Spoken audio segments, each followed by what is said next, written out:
घरेलू और लघु उद्योग की सबसे बड़ी बीमारी है उसकी डुप्लीकेसी। यानी आपने एक अच्छी बेहतर चीज़ बनाई नहीं कि लोग उसकी कॉपी करने लग जाते हैं। गुणवत्ता मिलती नहीं, डिजाइन मिलाकर बाजार में सामान उतार दिए जाते हैं। ग्राहक बेवकूफ़ बनता रहता है। वैशाली जिले के लालगंज में भी कुछ ऐसा ही हो रहा था, मगर अब जो हुआ है वह ऐसे 2 नंबर के धंधेबाजों के लिए एक मजबूत संदेश है। लालगंज मसाला उद्योग के चिरपरिचित नाम आम्रपाली मसाला उद्योग के मालिक राजू कुमार की शिकायत पर छापेमारी की गई है। आपको बता दें कि आम्रपाली मसाला उद्योग के प्रोपराइटर राजू कुमार लालगंज में 1997 से आम्रपाली के नाम से मसाले का कारोबार कर रहे थे। उन्हें काफ़ी दिनों से सूचना मिल रही थी कि बिहार के कई जिलों में नकली आम्रपाली मसाले बेचे जा रहे हैं, जिसके उपरांत उन्होंने गुप्त रूप से इसका पता किया और जब पता चला कि लालगंज के राजकुमार और मुजफ्फरपुर जिले के पारू थाना अंतर्गत बसंतपुर गांव के विनोद शाह गांव में ही काफ़ी दिनों से फैक्ट्री लगाकर नकली आम्रपाली मसाला लोगों को परोस रहे हैं, जिसके बाद उनकी शिकायत पर यह एक्शन लिया गया है। दोनों जगहों पर छापेमारी की गई है और भारी मात्रा में बरामद किए गए हैं रैपर, नकली मसाले और अधबने कच्चे सामान। आम्रपाली मसाला उद्योग जो है राजू कुमार जी चलाते हैं। तो उनकी शिकायत थी कि उनके नाम से, आम्रपाली मसाला के नाम से और भी लोग बना के बेच रहे हैं। तो उन्होंने हमारे साथ बात की और फिर हमने दिल्ली के डिस्ट्रिक्ट कोर्ट में, रोहिणी कोर्ट में केस फाइल किया था। वहाँ के कमर्शियल जज हैं, उन्होंने ऑर्डर पास किया कि इसे यथास्थित रूप से रोका जाए। ये कोर्ट का ऑर्डर था? कोर्ट का ऑर्डर था। तो कोर्ट का ऑर्डर था कि, और कोर्ट ने कमिश्नर अपॉइंट किया जो आके निरीक्षण करेगा ये कौन लोग हैं जो ये काम कर रहे हैं, गलत काम कर रहे हैं, और उनको रोकने का आदेश दिया। लालगंज में और बसंतपुर गांव में जहां छापेमारी की, किन किन लोगों के यहाँ ये छापेमारी हुई है? तो लालगंज में राजकुमार जी हैं, वो हम कृष्ण मसाला उद्योग के नाम से काम करते हैं। उनके यहाँ लमसम 100 किलो के आसपास पैकेजिंग मटेरियल, पैक्ड मसाले, डुप्लीकेट जो होते हैं आम्रपाली के, वो मिले हैं। और बसंतपुर में जो है वहाँ बीके फूड के नाम से विनोद शाह काम करते हैं।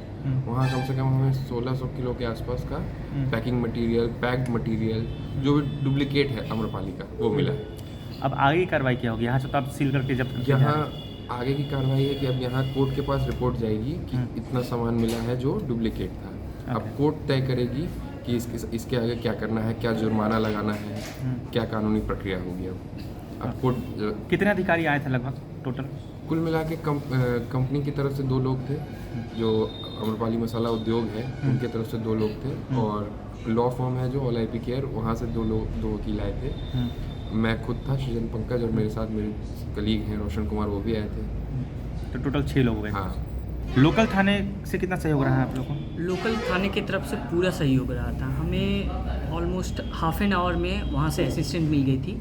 हमें जाके एप्लीकेशन देनी होती है। लोकल कमिश्नर जो अपॉइंट होते हैं वो एक एप्लीकेशन देते हैं कि सर हम यहाँ से आए हैं, कोर्ट की डिटेल देते हैं, ऑर्डर की कॉपी देते हैं। देने के बाद वहाँ रिक्वेस्ट करते हैं कि सर हमें ऐसा ऐसा इंस्पेक्शन करना है इस जगह पर, और हमें आपकी सहायता की ज़रूरत है ताकि पीसफुली सब कुछ हो सके।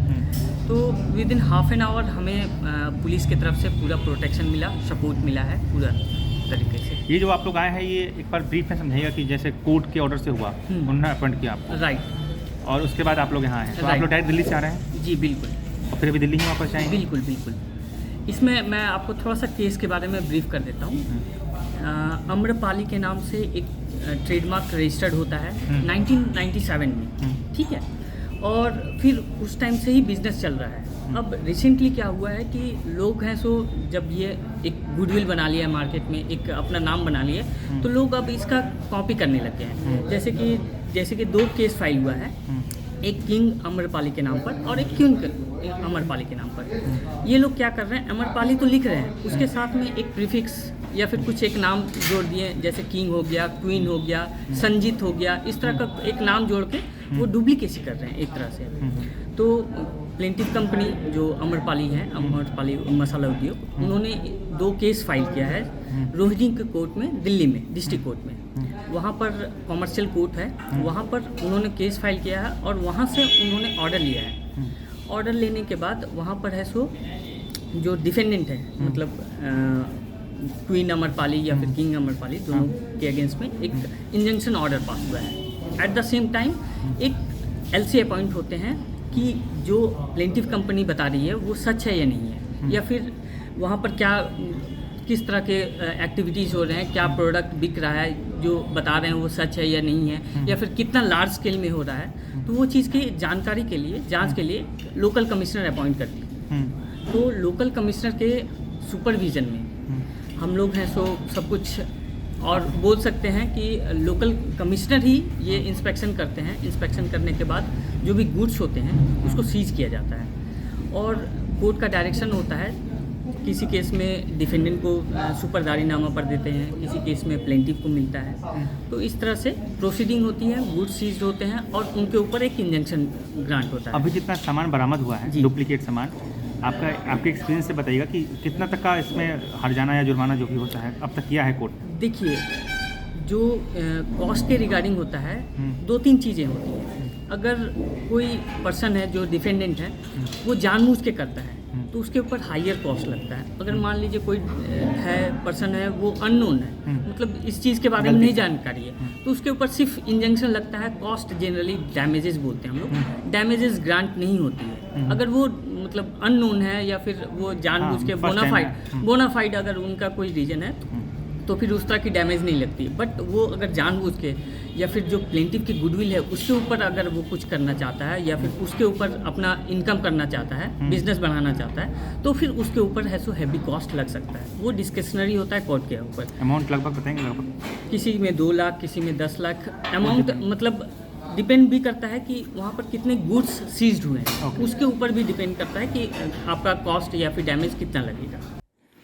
इससे ना सिर्फ बिक्री पर असर पड़ रहा था, बल्कि उनके ब्रांड का भी नाम खराब हो रहा था, लोगों का भरोसा भी कम हो रहा था। इसके लिए उन्होंने दिल्ली के ऑल आईपी केयर के माध्यम से रोहिणी जिला कोर्ट के कमर्शियल जज विनोद यादव के यहाँ सिविल वाद दायर किया था, जिसमें जिला जज के आदेश के बाद कोर्ट कमिश्नर को नियुक्त कर दिया गया था और छापेमारी कर नकली सामान जब्त करने के आदेश दिए गए थे। अब ना सिर्फ नकली सामानों को नष्ट करवाया जाएगा, बल्कि एक मोटा जुर्माना भी लगाया जाएगा, जो इन गोरख धंधेबाजों को आगे चल के चुकाना पड़ेगा। उम्मीद है कि इस खबर के बाद लालगंज, वैशाली जिले में या आसपास के क्षेत्रों में नकली सामानों का व्यापार करने वालों पर लगाम लगेगी और वो सहमेंगे, क्योंकि इस पेच में जो डुप्लीकेसी का मामला है, इसमें अगर वो फंसते हैं तो उन्हें एक मोटा हर्जाना भुगतना पड़ सकता है।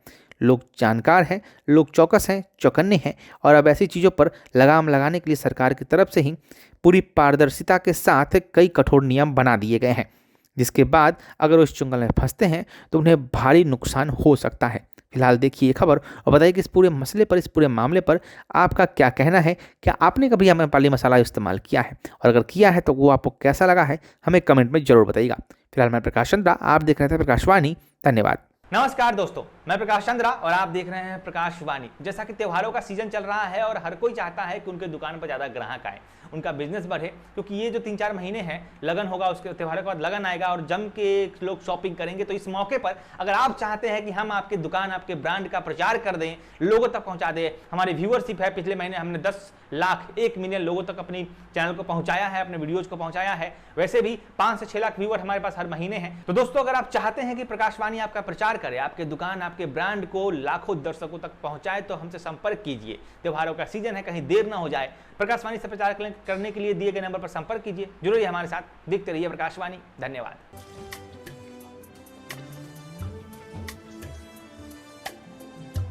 जय बिहार सरसों तेल, सस्ता नहीं, कुछ अच्छा खाइए।